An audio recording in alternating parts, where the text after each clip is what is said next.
ಅಸೂಯೆ ತುಂಬಿರುವ ಈ ಸಮಾಜದಲ್ಲಿ ಹೇಗೆ ಬದುಕಬೇಕು ಅಜ್ಜಿ ಅಂತ ಒಬ್ಬರು ಮೊಮ್ಮಗಳು ತನ್ನ ಅಜ್ಜಿಯನ್ನು ಕೇಳಿದಾಗ ಅಜ್ಜಿ ಹೇಳ್ತಾರೆ, ನಿನ್ನ ನೆಮ್ಮದಿಯನ್ನು ಕಾಪಾಡ್ಕೋ ಮಗು.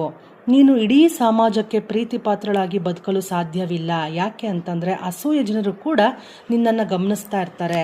ನಿನ್ನ ಹೃದಯವನ್ನು ನೀನು ಸ್ವಚ್ಛವಾಗಿರಿಸ್ಕೋ, ಕಲುಷಿತ ಮಾಡ್ಕೋಬೇಡ. ನಿನ್ನ ಹೃದಯ ಕಸದ ಬುಟ್ಟಿಯಲ್ಲ.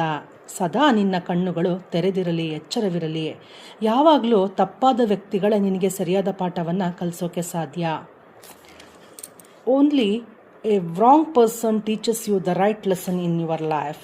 ಸರಿಯಾದ ವ್ಯಕ್ತಿ ನಿನಗೆ ಹರ್ಟ್ ಮಾಡೋದಿಲ್ಲ, ನಿನ್ನ ಭಾವನೆಗಳ ಜೊತೆ ಆಟ ಆಡೋದಿಲ್ಲ, ನಿನ್ನ ಕನಸಿನ ಗೋಪುರವನ್ನು ಬೀಳಿಸೋದಿಲ್ಲ, ನಿನ್ನ ಏಳಿಗೆ ಯಶಸ್ಸಿನಿಗೆ ಜೊತೆಗೆ ನಿಲ್ತಾರೆ. ನಿನ್ನಿಂದ ಎಷ್ಟೊಂದು ಲಾಭ ಪಡೆದ್ರು ನಿನ್ನನ್ನೇ ಹಂಗಿಸ್ತಾರೆ, ನಿನ್ನೇ ಬೈಕೊಳ್ತಾರೆ. ಅಂದರೆ ಅಂಥ ಮೃಗೀಯ ಜನರಿಂದ ಆದಷ್ಟು ದೂರ ಇರೋ. ನಿನ್ನ ನೆಮ್ಮದಿಯನ್ನು ಕಾಪಾಡ್ಕೊಳ್ತೀಯ.